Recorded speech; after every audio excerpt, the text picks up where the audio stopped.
kebetulan saya itu ikut sebelumnya kan seleksi rapot ya Pak. Iya. Kebetulan saya itu ranking 5 di sekolah. Nah, jadi saya ngambilnya bukan di Unila ataupun di provinsi gitu ya. Nah, ngambilnya itu banyak kan di luar, Unpad sama pilihan keduanya nggak ke Lampung juga nggak? Nggak ke Lampung, nggak ada yang di Lampung. Jadi ya mungkin ya, belum ini jalan ya, belum jalannya juga mungkin seperti itu. Bisa disebut seperti itu.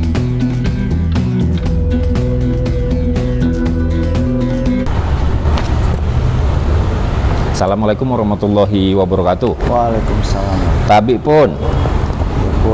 Iya pun. Kali ini Gun Santok di program acara Guru Adalah Saya, episode yang kelima. Kita sama Bujang nih, masih lajang ya, alhamdulillah. Masih lajang ya. Iya. Masih lajang. Namanya Muhammad Riansah ya, betul ya? Muhammad Riansah. Beliau juga lulusan S1 SPD dari mana, Mas Ren? Dari Universitas Muhammadiyah Lampung. Dari UM Lampung ya, S1 prodinya matematika ya? Matematika. Nah, lokasi kita kali ini tidak di FKIP Unila, tapi lokasi kita ini adalah di sekolah SMP 3 Muhammadiyah. Iya. Yang gabung juga dengan Universitas Muhammadiyah dan SMU berapa? Ini Mas? SMA 2 Muhammadiyah. SMA 2 Muhammadiyah, lokasinya samping pom bensin di Kedaton ya. Kedaton ya namanya ini ya. Nah, dari sini bisa kita lihat juga Dunkin Donat di depannya itu. Tapi bukan promosi, tapi nggak apa-apa lah. Pemirsa, Guru Adalah Saya. Dari sebelumnya kita juga bicara tentang bagaimana seorang guru itu bisa memilih jurusan atau sekolahnya guru nih. Apakah dipaksa orang tua, ataukah memang dia suka, ataukah karena temannya. Dan kali ini Muhammad Riansah, kita akan coba-coba tanya beliau. Nama aslinya Muhammad Riansah ya? Iya Pak, ya? Benar Pak. Nama saya Muhammad Riansah. Apa kabar, sehat? Alhamdulillah. Ini lagi mengajar ya? Iya. Lagi mengajar ya, hari Rabu ini lagi ngajar ada ya? jam. Lagi ada jam ya? Iya. Setiap hari ya? Nah, sampai Senin, Selasa, Rabu saya ngajar di SMP. Tapi kalau nggak kuliah lagi sampai Jumat ya? Iya, enggak. Rencananya kalau misal udah selesai S2, saya kebetulan lagi ngambil S2 di Unila. Jadi kalau misalkan nanti ada tambahan istilahnya waktu, itu pengennya ya Senin, Selasa, Rabu saya di sekolah. Kamis, Jumat mungkin saya ngambil jadi dosen gitu. Bisa Sabtu libur ya? Sabtu libur. Ya, Sabtu libur ya. Ya. Nah, Mas Rian ini kelahiran tahun berapa? Saya 26 November 1995. 95, jadi sekarang umurnya 27 ya? 27 November 27 ini tahun. Nanti 27. Ini bulan ini ya? Iya. Ini sebentar lagi 20 tahun. Semoga nyampe. Ya. Dulu pernah ngalami TK nggak? Pernah. Di mana? TK. Ya. TK dulu di Pasena. Di Pasena. Orang tua yang di sana? Ya, orang tua petambak di sana. Oh, petambak di sana. Oh, dulu saya juga sering sana tuh. Iya. Di Rawajitu. Berapa bersaudara? Kalau saudara ada 3 sama saya 4. Saya yang paling tua. Oh, paling tua ya. Jadi 4 bersaudara ya. Benar. Yang paling tua Mas Rian ya. Iya. Kenapa sih ngambil guru? Jadi guru. Ngambil S1-nya guru gitu. Oh, ngambil S1-nya guru. Pertama, awalnya itu. Apa dari orang tua guru juga? No, bukan. Orang tua swasta. Jadi kalau saya istilahnya ditanya seperti itu, Pak, jawabannya mungkin ini jalan terbaik untuk saya. Ya, kalau misalkan judul lagu dong, jalan terbaik. Iya, jadi waktu masuknya itu rombongan sama kawan-kawan nggak? Waktu masuk S1. Justru kawan-kawan saya ngambil teknik. Teknik di luar, di Pulau Jawa semua. Ada yang akuntansi, gitu. Masuk ITS, ada yang di ITB. SD-nya di Pasena itu di Pasena ya? Iya. SD di Pasena itu yang di kanal itu bukan? Di samping kanal? Iya benar, di kanal Pak. Tapi jangan di kanal, bukan di kanalnya Pak. Depannya kanal? Ada. Kalau kanal yang di kan gerbang. air. Kalau kanal kan air ya Pak ya. Itu ada daratannya lah. Iya, ada daratannya itu ada. Ada drum bandnya bukan kalau nggak salah? Ada drum bandnya. Ya, saya pernah ke sana misalnya dulu sama kawan-kawan DPR. Terus SMP-nya sana juga? SMP-nya saya pindah karena kebetulan orang tua itu di sana itu ada gesekan lah ya namanya. Ini petambak sama yang punya gitu ya. Nah, kami pindah ke kampung. Jadi saya kelas 6 itu di kampung dulu. Di mana Tepatnya kampung? di arah Kiluan. Kalau di sana itu Pondok Pidada. Pondok Pidada. Nah, Pondok Pidada. Arah Kiluan ya. Jadi pinggir pantai juga Benar, ya. ya. Jadi ke sana transmigrasi lokal lah ya. Iya, benar. Bondol desa ya. Iya. Mau jadi juragan udang ya gitu. benar ya, bisa. Oh, SMP-nya negeri sana. SMP negeri, kalau di sana Di juga SD. Kelumbayan bukan? Oh, bukan ya. Bukan, di Nah, Pondok Pidada ya. SMP 2. Sekarang SMP 13 Negeri Pesawaran. Oh, SMP namanya. 13 negeri mana? Ah. Terus SMA Muhammadiyah SMA saya mondok Pak di Natar. Namanya MA Al-Fatah namanya. Oh, di Natar ya, Di MA Natar, Al-Fatah. Negara Ratu ya. Nah, kalau di MA Al-Fatah itu ada jurusan ini, IPA juga. Oh IPA iya, sama ya, umumnya. banyak sama. Jadi Mas Rian ngambil apa kemarin? Saya ngambil IPA, tapi kebetulan kan namanya ada di pondok itu keagamaannya juga, jadi dapat Jadi juga. iya. Jadi komplek lah istilahnya. Jadi ngaji wajib ya. Ngaji wajib, hafalan wajib. Hafalan juga wajib ya? Hadis-hadis wajib. Itu sana Muhammadiyah juga yang punya, bukan? Bukan. Oh, bukan ya? Bukan, kalau Muhammadiyah. Tapi ininya sama gitu, ngambil keputusannya istilahnya sama. Oh, sama. Nggak jauh-jauh dari Muhammadiyah. Nah, jadi ketika memilih itu karena mungkin melihat contoh guru ya kali. Iya. Contoh guru ya, bukan karena orang tua guru, bukan ya? Bukan ya. Termotivasi ya. dengan seseorang seperti itu. Akhirnya menjadi jalan terbaik. Ya. Itu judul lagu. Iya benar, jadi judul lagu. Jadi judul lagu. Nah. Terus S1-nya di Muhammadiyah ya. S1-nya Kemarin Muhammadiyah. Kemarin memang ngambil di Muhammadiyah apa nggak coba tes waktu itu di universitas? Saya dulu panjang sebenarnya Pak cerita. Panjang ceritanya. Cari yang pendek aja coba. Cari yang pendek ya. Jadi kawan saya ini istilahnya ikut SBMPTN ya. Semuanya itu kami itu ikut SBMPTN. Kawan saya itu cuman beberapa yang nggak lolos. Oh, yang nggak lolos malah sedikit. Jadi kebetulan saya itu ikut sebelumnya kan seleksi rapot ya Pak. Iya. Kebetulan saya itu ranking 5 di sekolah. Nah, jadi saya ngambilnya bukan di Unila ataupun di provinsi gitu ya. Nah, ngambilnya itu banyak kan di luar. Unpad sama pilihan keduanya nggak ke Lampung juga nggak? Nggak ke Lampung, nggak ada yang di Lampung. Jadi ya mungkin ya, belum ini jalan ya, belum jalannya juga mungkin seperti itu. Bisa jalannya seperti itu. Terus sudah berapa lama lulus S1-nya? S1 2019 saya lulus di bulan Oktober. Oh, itu terus langsung ngajar ke sini? Ya, saya ngajar sebelum di Muhammadiyah, saya ngajar di Al-Kausar. Oh, di Al-Kausar. Tapi saya ngajar belum linier. Kalau sekarang kan matematika. Kalau dulu itu masih guru ngaji seperti itu. Jadi banyak guru agama bukan guru ngaji aja. tahfiz. Tahfiz. Bahasanya kalau sekarang tahfiz seperti itu. Terus setelah lulus baru ada dapat beberapa tawaran di sekolah Muhammadiyah. Salah satunya di belakang komplek UIN. Ada itu namanya Komplek Budi Mulya. Itu saya ngajar sebagai guru matematika di MA Muhammadiyah. MA Muhammadiyah. Namanya. Tapi masih sekarang? Sana hari Sabtu aja. Oh, hari Sabtu aja? Ya.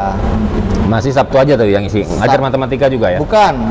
Kalau sekarang sudah pindah karena memang hari Sabtu itu eskul. Jadi saya ngajar eskul aja. Oh, eskul aja. Oke. Kayak privat gitu ya? Bukan eskulnya, masih di di bawah dalam naungan, sekolah. masih dalam sekolah. Oke. Nah, terus akhirnya memilih mengajar di SMP 3 Muhammadiyah. Benar. Bandar Lampung ya, SMP 3 Muhammadiyah Bandar Lampung. Bandar Lampung, SMP 3 Muhammadiyah. Akhirnya memilih di sini, pilihannya di sini ya. Tapi bukan karena dulu pernah jadi orang tua itu Muhammadiyah, kader Muhammadiyah gitu. Oh, belum, enggak ya, orang jadi tua enggak ya. Terus atau Mas Rian waktu kuliah jadi aktivis Muhammadiyah enggak? Malah saya kupu-kupu Pak. Kupu-kupu apa? Iya, kuliah pulang. Tapi nggak ikut organisasi ya?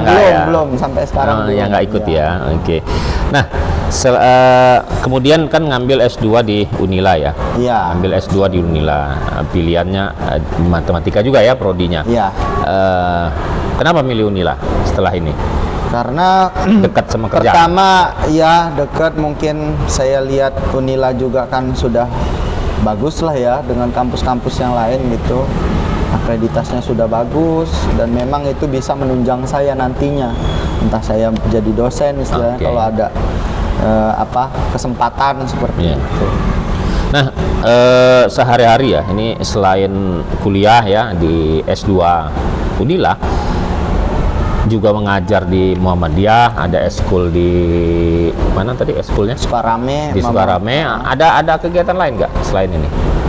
Kalau itu saya punya lembaga itu tapi belum berdiri, namanya aja sih Pak. Nomor induk berusahanya sudah punya. Oh, NIP-nya sudah punya. NIB-nya udah punya, udah keluar.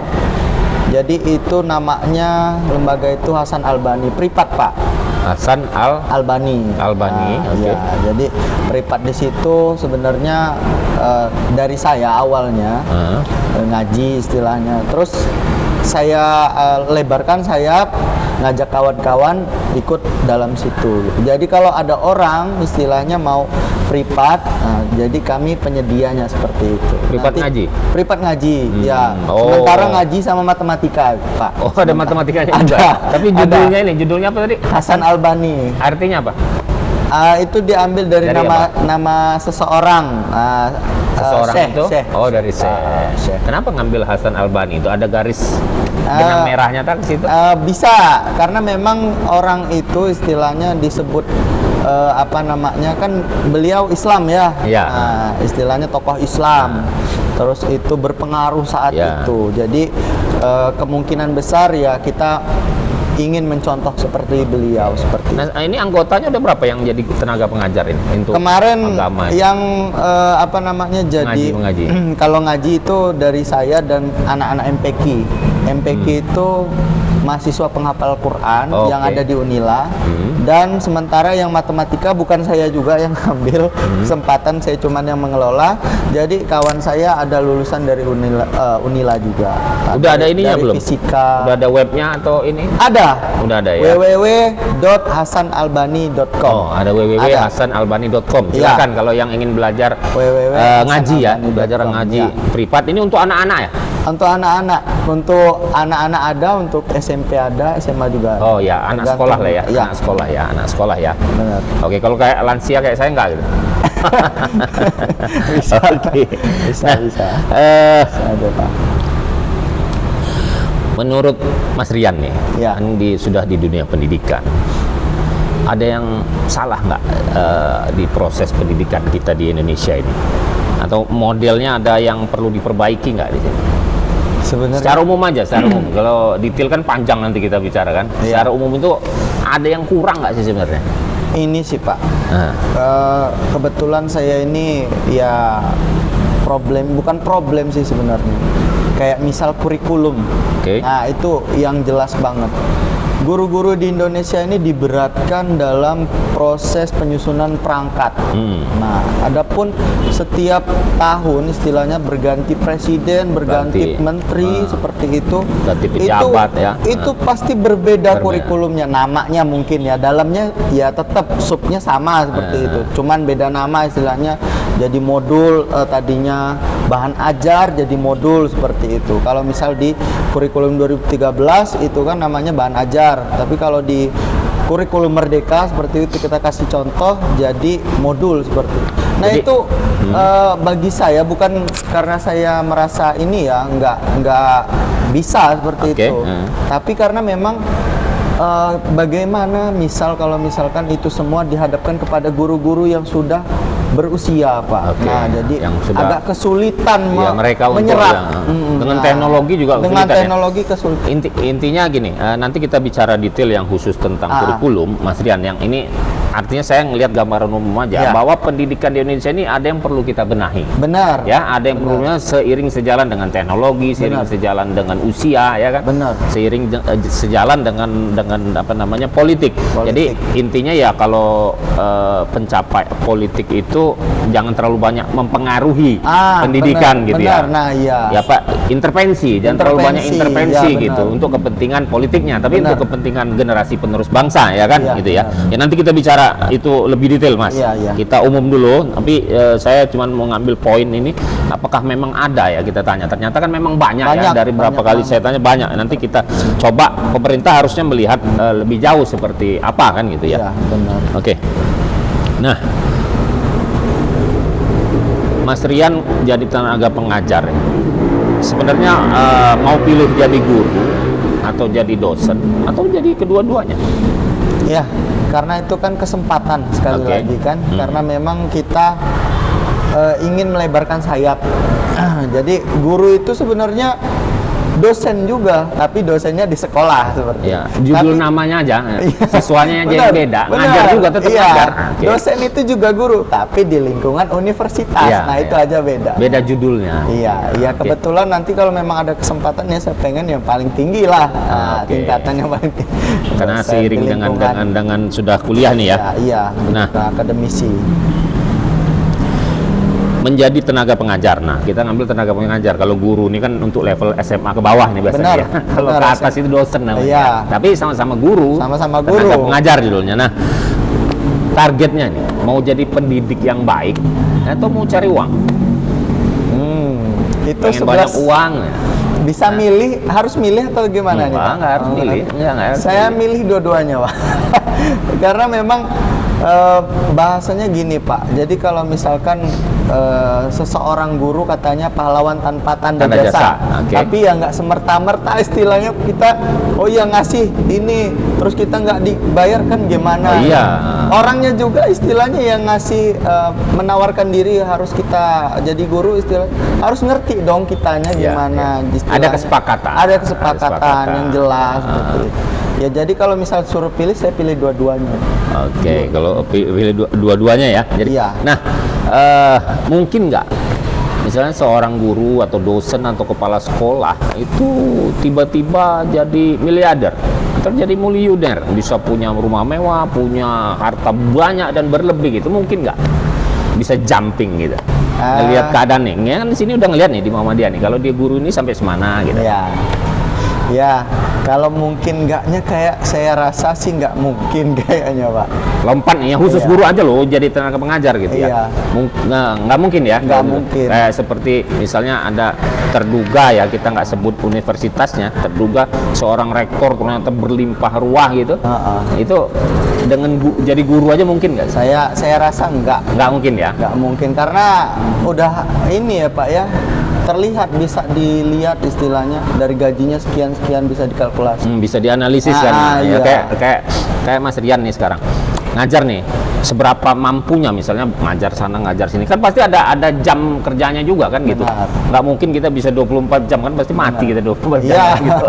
Benar. Peaknya, puncaknya kan pasti sudah ada ya, puncak dari pendapatan ya, take home pay-nya yang dibawa pulang itu kan sudah ada gitu. Kalau kita untuk lompat nggak mungkin gitu, tapi untuk cukup untuk ini kalau untuk cukup sih ya berapapun itu ya namanya kita manusia, harus bersyukur ya. Ada yang istilahnya ada pernah cukup lah manusia. Iya, tergantung gaya hidupnya kan. Mau jadi, punya istri satu mau dua. Iya. Jadi nggak persoalan itu kan mengajar, ya tentunya untuk menghidupi diri sendiri dan keluarga kan gitu ya. Berarti harus mendatangkan income. Tapi bukan berarti yang tadi mencari income-nya dengan cara-cara yang negatif dan tidak halal. Nah, ada pertanyaan nih ya. Seperti apa ketika seorang koruptor dia korupsi atau mengambil hak orang lain, itu dibangunkannya tempat ibadah, misalnya dibangunkannya masjid atau apa, seperti apa pandangan Mas Rian itu? Kalau seperti yang ditanya seperti itu, Pak, jawabannya itu balik lagi ke orangnya ya, Pak ya. Udah misalkan istilahnya dia kan sudah tahu ya namanya uang kotor seperti itu harusnya ya nggak perlulah dibuat seperti itu istilahnya. Kalau menurut saya itu sama aja perbuatan yang lago, artinya nggak dapat untung. Nah, dari segi Allah itu melihat pendapatan dia dulu dari mana asalnya, seperti itu. Ditarik ke sini istilahnya. Kalau misalkan kita mau berbuat ya berarti cari yang halal dulu, baru kita infakkan ataupun yang lain. Itu aturan mainnya yang ada di Islam seperti itu. Ada di Islam. Pendapatan kita itu juga ada milik orang lain atau berapa persen tuh? 2,5% ya harus kita 2,5% harus kita sumbangkan. Itu pun yang sudah halal kan gitu. Sudah halal, harus sudah halal. Kalau dia nggak halal, apa mungkin gitu kan dapat apa namanya? Apa berkah atau apa namanya? Iya, berkah atau pahala lah. Pahala lah misalnya, atau bisa mungkinkah dia bisa menghapus dosa-dosanya?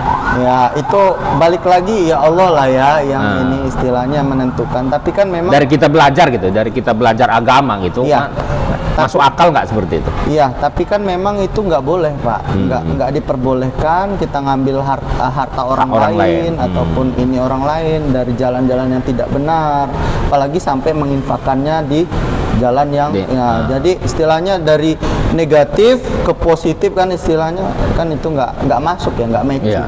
Kita bisa ya karena kita lihat kan banyak nih orang yang tiba-tiba dia melejit kaya ya, padahal pekerjaannya kita tahu dia cuma seorang pekerja apalah, tapi bukan pengusaha besar gitu.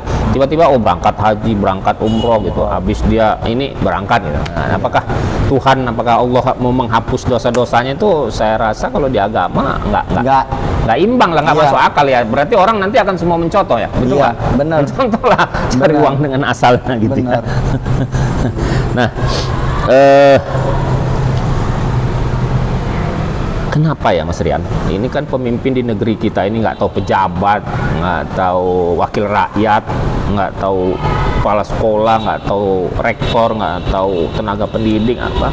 Itu korupsi. Padahal mereka itu rata-rata sekolahnya tinggi-tinggi loh. Jarang yang sekolahnya SMA yang korupsi. Cobalah kalau kita perhatiin, betul nggak? Benar. Sekolahnya tinggi-tinggi, minimal S1 itu rata-rata mereka. Benar. Sama kepala daerah misalnya minimal S1. Benar. Adakah yang salah dengan pendidikan kita? Sebenarnya bukan ke itunya, apa itu yang orangnya yang salah, Pak.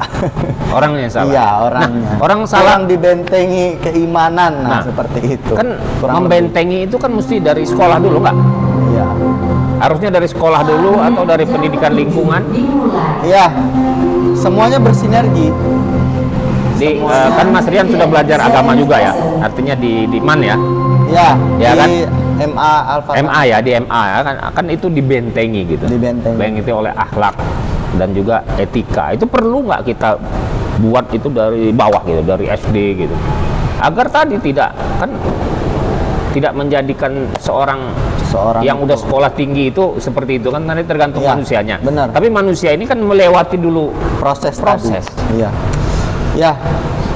Kalau misalkan ada seperti itu ya memang perlunya ada pendidikan karakter istilahnya, pendidikan agama. Memang dari bawah dulu, tingkat bawah istilahnya kita tanami bahwasanya yang baik itu seperti apa, yang buruk itu seperti apa, dan yang baik itu harus dijalankan, yang buruk itu tidak boleh seperti itu. Nah, nanti setelah itu balik lagi ke manusianya. Kita kan sudah prosesnya kan harus dilalui dulu. Kita kalau nggak diajari berhitung kan nggak ngerti juga berhitung ya kan. Benar. Jadi harus diajari dulu yang proses. Artinya begini, Mas Rian, itu menurut Mas Rian perlu seseorang itu bukan saja dibekali oleh ilmu pengetahuan yang reguler, yang rutin, tapi juga perlu dibekali oleh ilmu agama, budi pekerti, ya kan, etika terhadap orang lain. Itu sangat-sangat penting, karena di era saya yang jauh daripada Mas Rian itu kita ya, guru itu Mas, guru ngaji saya disabet pakai rotan. Iya, biasa itu Pak. Tapi biasa aja gitu, nggak dendam. Malah kita senang pengen nyari guru itu lagi ketika nggak lapor polisi. Iya. Sekarang menurut saya berbanding problem guru itu memberikan sanksi ketika anak itu tidak bisa disanksi, hanya ditegur, dimarahi sampai berbusa mungkin. Si guru, anak tetap menantang guru gitu. Itu problem nggak menurut Mas? Iya, problem, salah satu problem. Jadi kalau misalkan ini imbasnya sebenarnya dari teknologi sih Pak. Banyaknya dari situ. Kalau menurut saya pribadi, karena memang tontonan anak sekarang kan jauh berbeda dengan yang kita zaman dulu seperti itu. Sekarang di desa aja bisa. Dulu desa kan paling TV juga kan dibatasi. Benar, iya. Jadi konten negatif itu nggak tersaring lagi. Oke, ya. Jadi memang dibenahi itu banyak macamnya, dikit-dikit HAM, dikit-dikit kasihan kan. Orang guru nyubit dikit aja, pelan aja lapor polisi. Nah, jadi si anak itu mungkin nanti sampai dia kerja juga. Benar. nggak mau disanksi gitu, Nggak menurut mau. dia benar kan gitu, Benar. menurut dia benar gitu, ya. Nah, Mas Rian, sekarang ini masih punya cita-cita yang belum tercapai belum? Untuk Yang belum tercapai atau ada yang sudah tercapai, nggak perlu disebut apanya, yang tapi sudah ada ya, sudah ada yang tercapai. yang belum juga sudah Banyak ada, ya? masih banyak, Masih banyak ya, masih karena ada. umur masih muda juga tadi. Artinya cita-cita itu masih banyak Iya. yang harus dicapai ya, Benar. dengan cara yang baik tentunya ya. Oke. Nah, ini di akhir-akhir wawancara kita, bincang-bincang kita ini, saya mau tanya, menurut Mas Rian nih, definisi kesuksesan itu apa? Definisi Sukses kesuksesan. menurut Mas Rian, nggak usah kita lihat definisi menurut buku, nanti kita searching. Ya. Oke. Oke. Terakhir penutup dari saya mungkin ya Pak ya. Nggak, belum. Oh, belum. Kesuksesan itu sendiri. Kesuksesan Oke. itu sendiri. Sukses itu berawal dari sebuah perjalanan hidup yang memang kita belum tahu arahnya kemana, tapi kita kuat di dalam situ. Istilahnya di dalam meniti perjalanan hidup tersebut. Gitu. Jadi akan tercerahkan perjalanan hidup kita asalkan kita istiqomah tadi Pak, tetap di Istiqomah. jalannya ya. Nah itu akan membentuk karakter yang sukses, orang yang sukses. Kayak misal ya Pak ya, kita berjualan, oke lah. Tapi kalau misalkan kita nggak istiqomah berjualan itu tadi, terpikir yang lain, Cepet nggak kaya. fokus tadi istilahnya, Kok nggak bakal nggak jadi laku? sukses. Nah Nah. itu maksud saya ke sana. Kalau nggak Itu laku, kok orang lain laku gitu ya. Nah kalau di guru, istiqomah ya. nah istiqomah tadi. Ya. Itu ya kesuksesan menurut Mas Iya Rian. benar. Nah, kalau kebahagiaan, bahagia menurut Mas Rian. Bahagia itu saat kita memberi seseorang Nah, dengan kekurangan kita, dengan kekurangan, dengan kesulitan kita, istilahnya lagi sulit seperti itu, tapi kita masih bisa memberi seseorang. Nah itu menurut saya bahagia di bahagianya. termasuk Jadi, bahagia dengan dalam kondisi kita susah yang ataupun serba senang, kekurangan, misalnya serba kekurangan, kita masih bisa membantu orang lain. Itulah kebahagiaan ya menurut Mas Rian. kebahagiaan menurut saya. Oke, Mas Rian. Dan terakhir, sudah punya pasangan belum?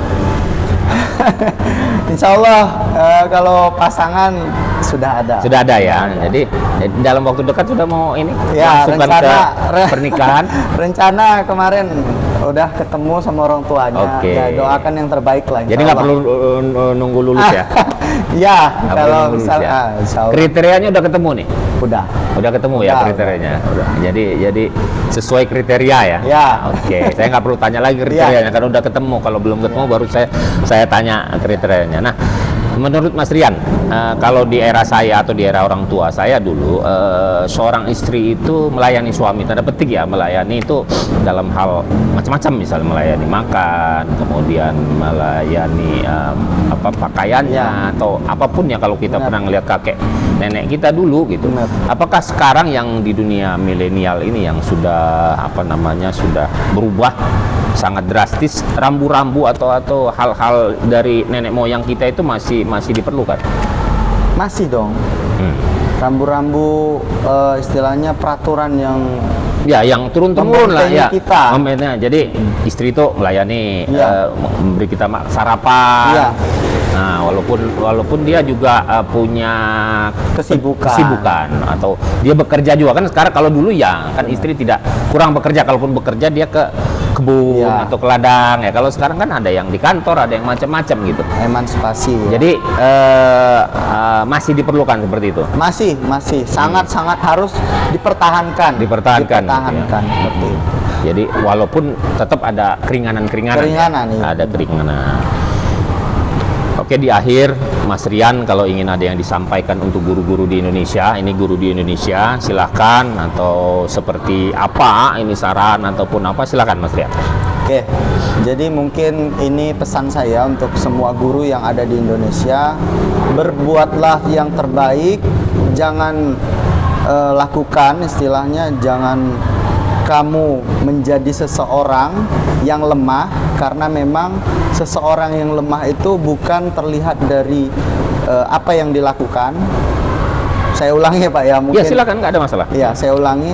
Jadi berbuatlah yang terbaik, jangan kamu berbuat yang di luar istilahnya Yang di tidak luar baik. konsep ya.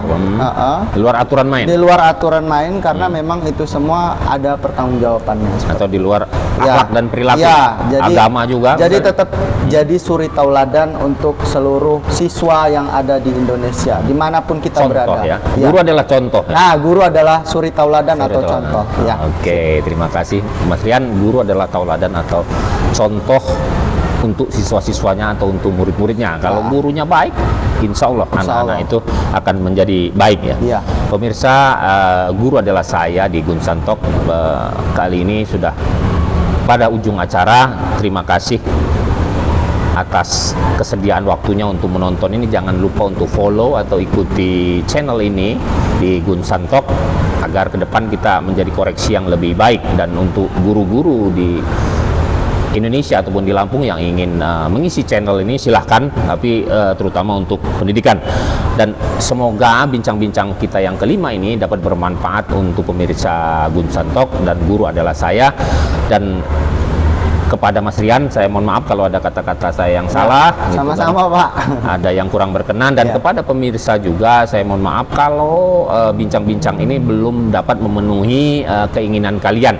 Dan mohon komennya kalau ada yang perlu dikoreksi. Terima kasih. Wabillahi taufiq wal hidayah. Wassalamualaikum warahmatullahi wabarakatuh. Waalaikumsalam warahmatullahi wabarakatuh.